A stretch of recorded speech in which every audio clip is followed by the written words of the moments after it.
स्वागत है आपका आपके अपने YouTube चैनल एग्ज़ाम मोड में। और आज की इस वीडियो में हम बात करेंगे चक्रवृद्धि ब्याज की।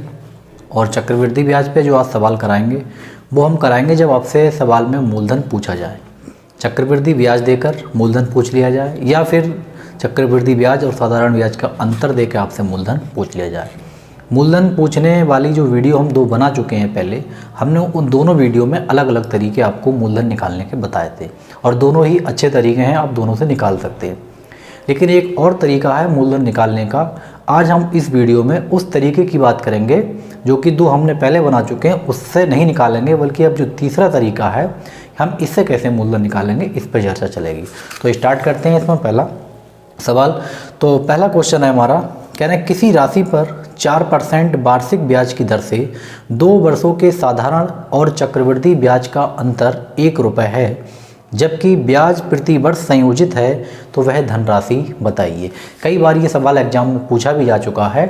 हमसे ये पूछा है कि 4% की दर है और 2 साल में चक्रवृद्धि ब्याज और साधारण ब्याज, इन दोनों का जो अंतर है वो 1 रुपये है। हम कैसे निकालेंगे? एक जो हमने पिछला तरीका बताया था, वो पिछला तरीका क्या था अभी थोड़ी देर के लिए हम देख लेते हैं, और उसके बाद जो तीसरा तरीका है हम उसके बारे में बात करेंगे। तो जो पिछला तरीका वो ये था कि आपकी जो भी दर दे रखी है, इस सवाल में मुझे दर दे रखी है 4%।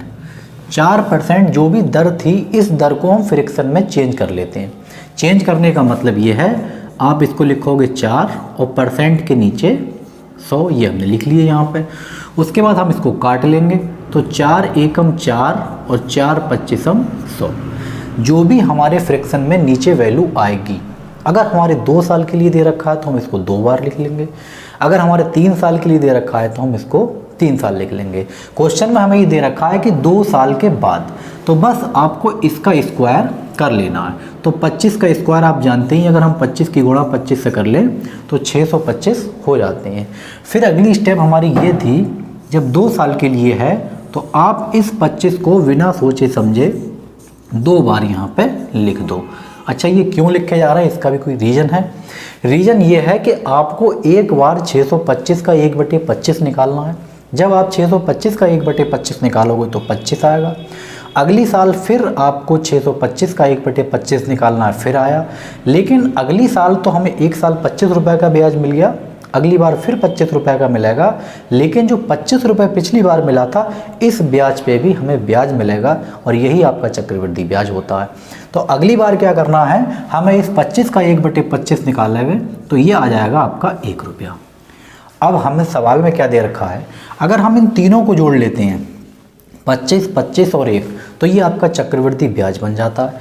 अगर हम इन चारों को जोड़ लें 625, 25, 25 और 1, तो ये आपका मिश्र धन बन जाता है, मतलब अमाउंट बन जाता है।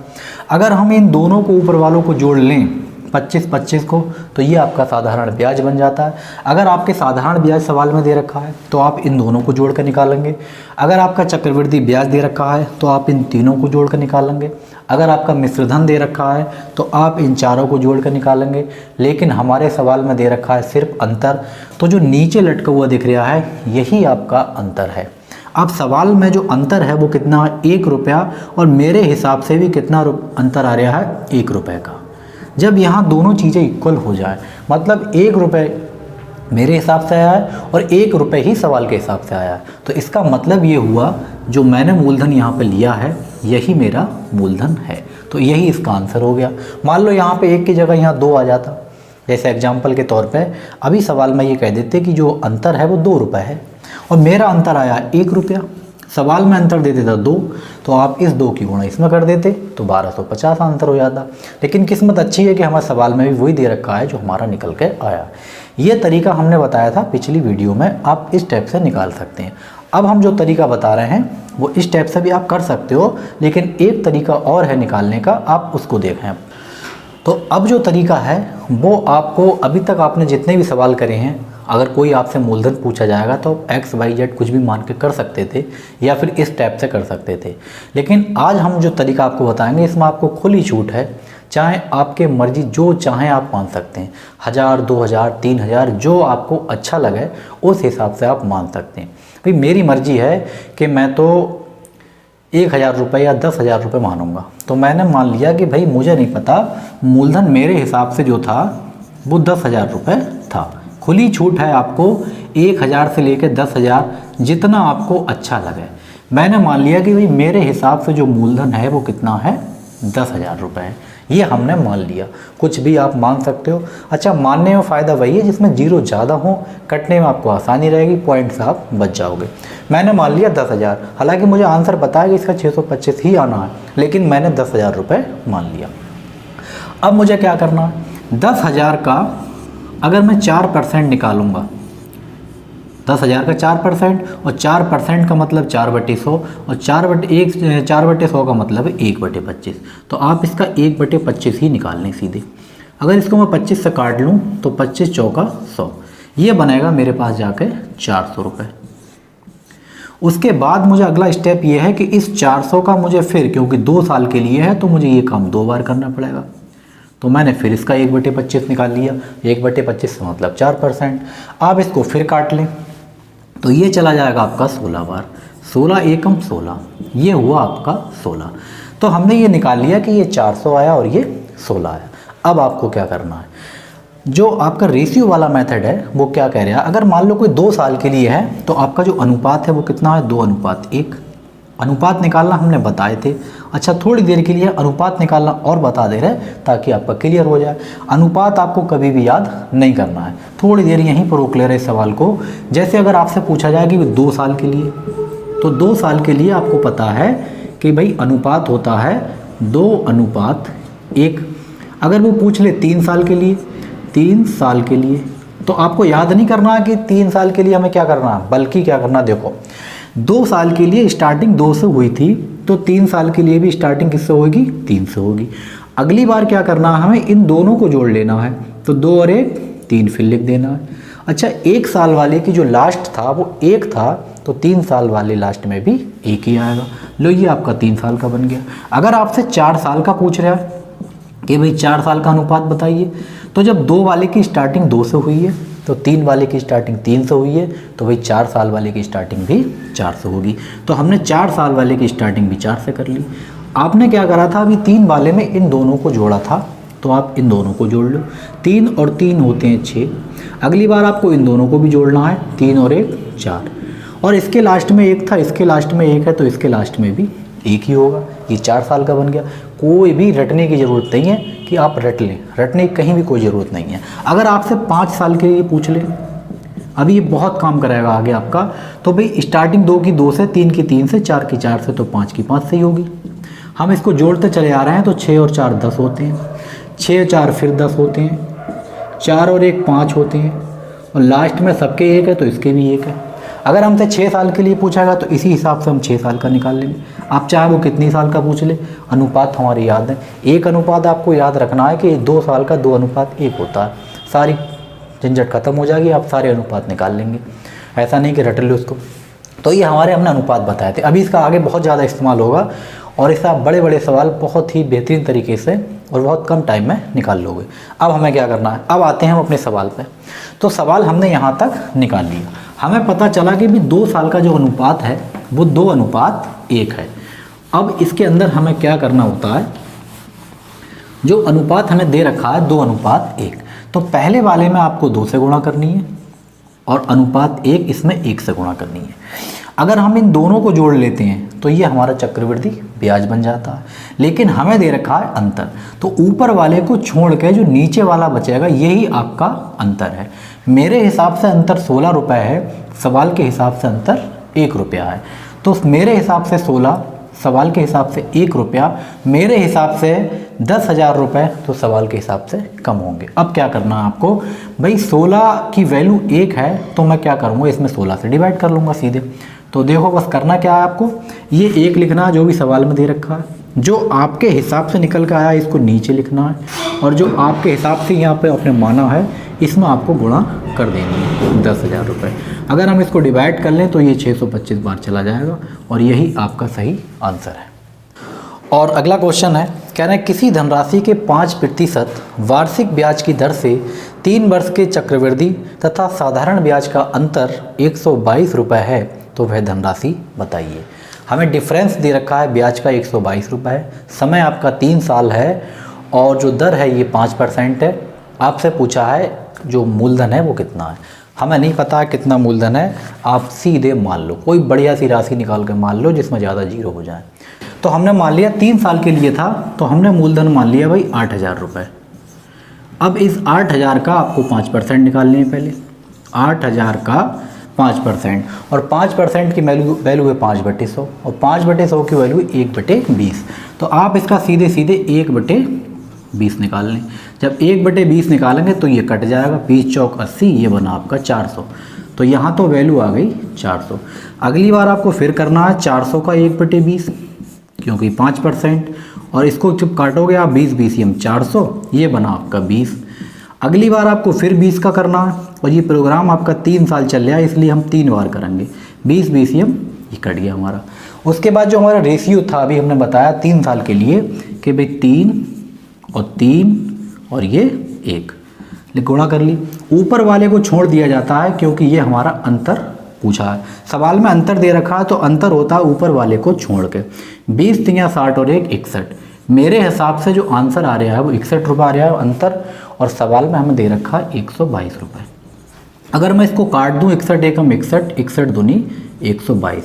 1 यूनिट की वैल्यू 2 है, यानी मैंने जो माना है वो 1 रुपया है, सवाल के हिसाब से 2 रुपया है। तो मैंने जो माना है 8,000 रुपया है, लेकिन सवाल के हिसाब से डबल है, तो मैं इसमें 2 से गुणा कर लूँगा तो ये आंसर हो गया मेरा 16,000 रुपये।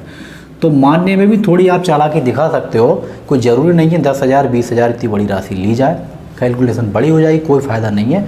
आप फ्रैक्शन में चेंज करके 3 साल के लिए तो क्यूब मान लें उसका, 2 साल के लिए तो स्क्वायर मान लें, 4 साल के लिए तो इसकी पावर 4 कर लें, आसानी हो जाएगी, बहुत जल्दी कैलकुलेशन आपकी सिमट जाएगी। अभी पिछले वाले में देखा बहुत बड़ी कैलकुलेशन थी और इसमें बड़ी नॉर्मल सी है और बहुत ही जल्दी आंसर आ गया। और अगला क्वेश्चन है, कह रहे हैं किसी धनराशि पर 5% वार्षिक ब्याज की दर से 3 वर्ष में 1261 रुपये का चक्रवृद्धि ब्याज मिलता है, तो वह धनराशि बताइए। बहुत ज़्यादा आसान क्वेश्चन। 5% की दर है और समय हमारा 3 साल है, 1261 रुपये ब्याज के रूप में मिल रहे हैं। तो दर हमें दे रखी है वही 5%। अगर हम यहाँ पे दर को फ्रैक्शन में चेंज कर लें तो 5% का मतलब होता है 1/20। दर कितनी है 5%, और 5% का मतलब है 5/100, और ये आप जानते ही हो वही 5 एकम 5 और 5 BCM 100। ये हमारी दर आ चुकी है 1/20।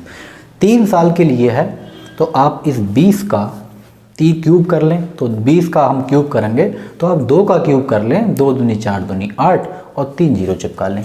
तो हमने मान लिया यहाँ पे कि वो राशि जो है मेरे हिसाब से 8,000 रुपये होनी चाहिए, मैंने मान लिया।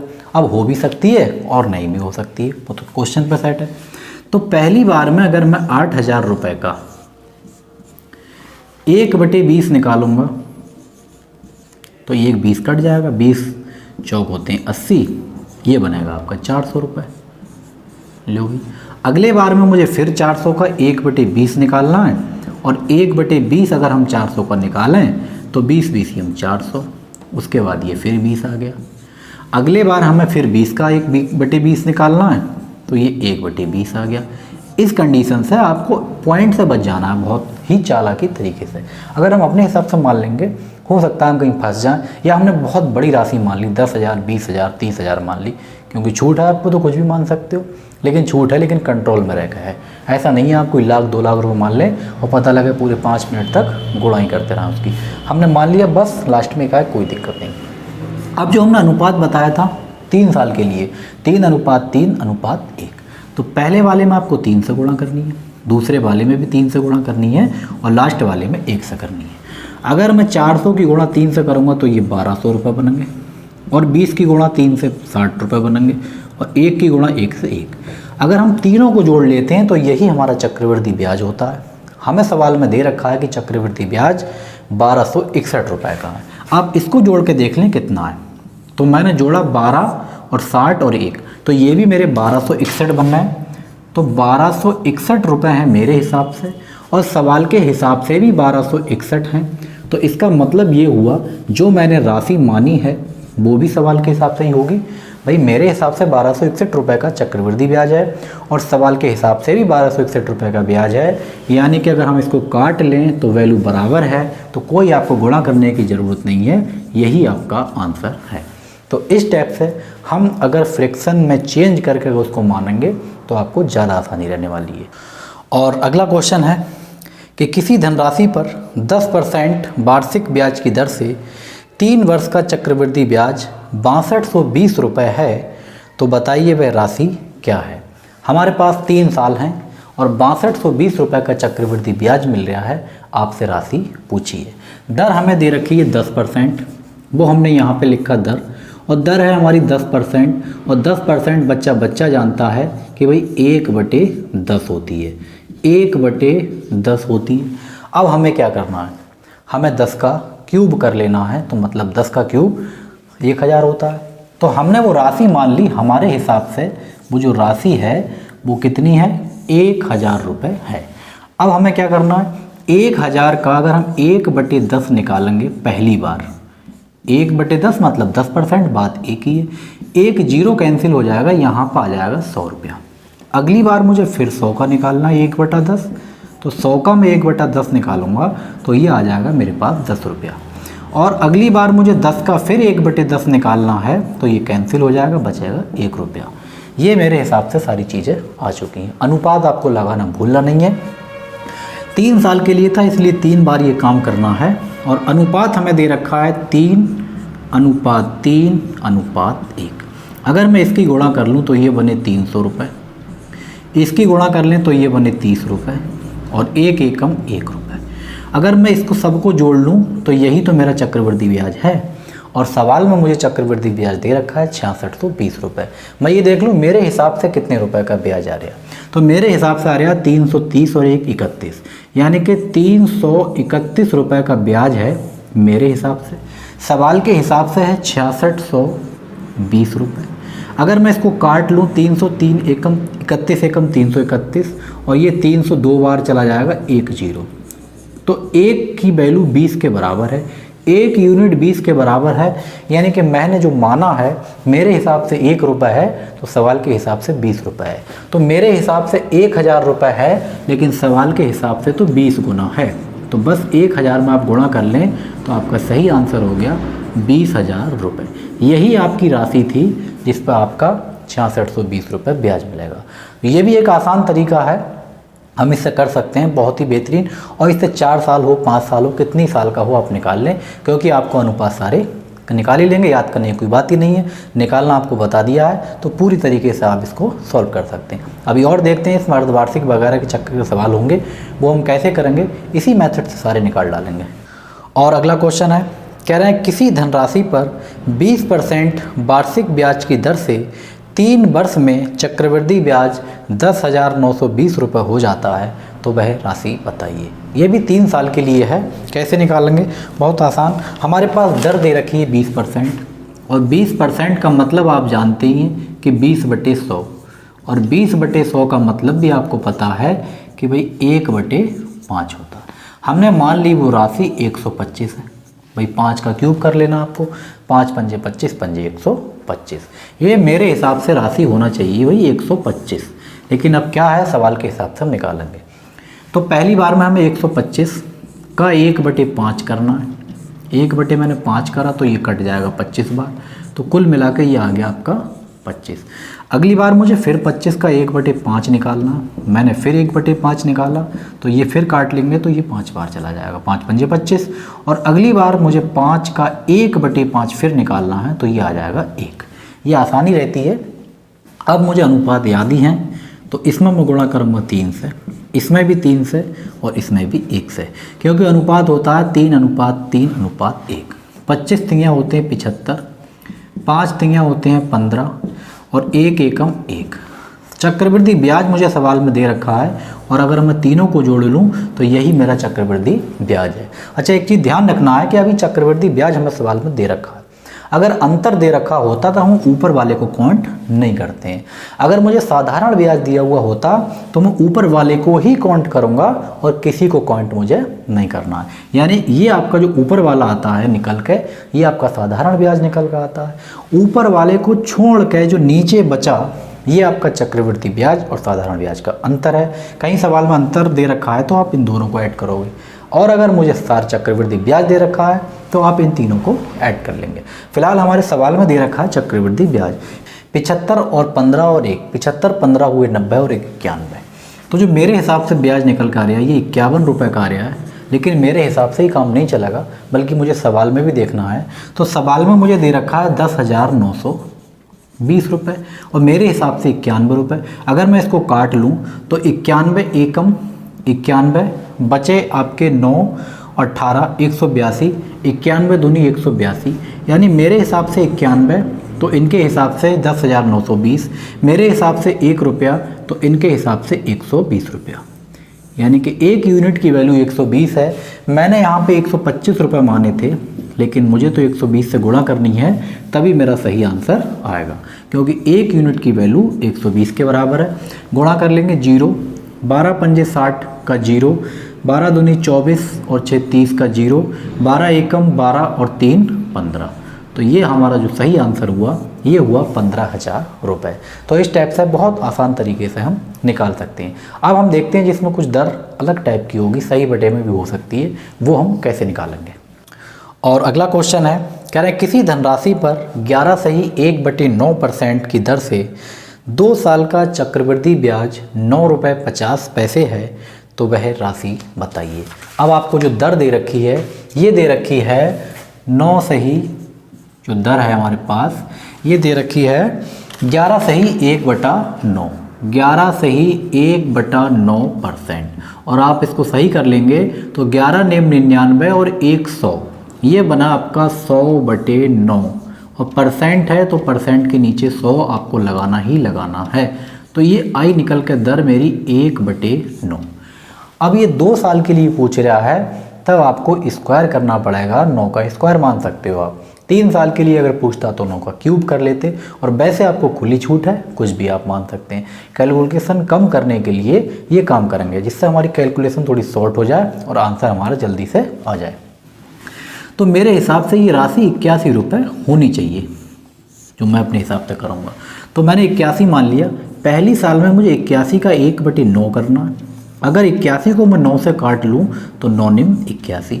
अगली बार मुझे 9 का फिर 1/9 करना है, और 9 से मैं फिर 9 काट लूँगा तो ये बचेगा मेरे पास 1 रुपया।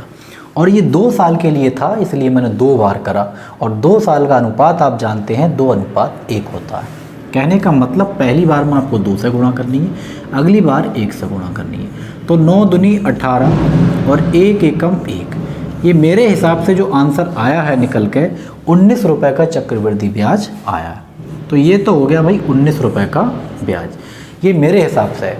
लेकिन मुझे पता है कि सवाल में जो ब्याज दे रखा है ये 9.5 रुपये का है, यानी कि 9 रुपये 50 पैसे। अगर मैं यहाँ से हटा भी सकते हो आप, ये 0 के बाद, अगर पॉइंट के बाद 0 हटा लेंगे कोई दिक्कत नहीं। तो मैंने यहाँ से हटा दिया तो 9.5 लिख दिया।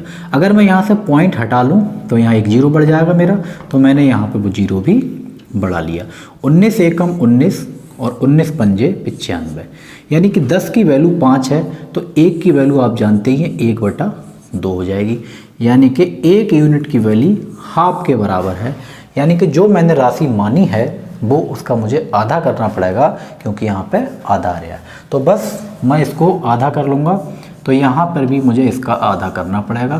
तो 81 का आधा कर लिया मैंने, ये हुआ 40 रुपये 50 पैसे।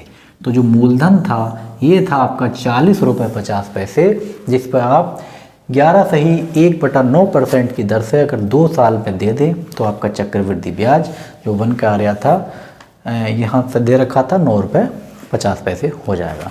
तो इस टाइप के सवाल हम इसी कॉन्सेप्ट से भी कर सकते हैं, और 2 तरीके हमने आपको पहले बता रखे हैं। अगर आपने वो वीडियो नहीं देखी है तो आप पहले लिस्ट में जाकर उसे भी देख सकते हैं। तो ये वीडियो आपको कैसी लगी है कमेंट करके आप ज़रूर बताएं। वीडियो अच्छी लगी है तो लाइक करें, शेयर करें, और अगर आप चैनल पर नए हैं तो चैनल को सब्सक्राइब भी ज़रूर कर लें। Thank you.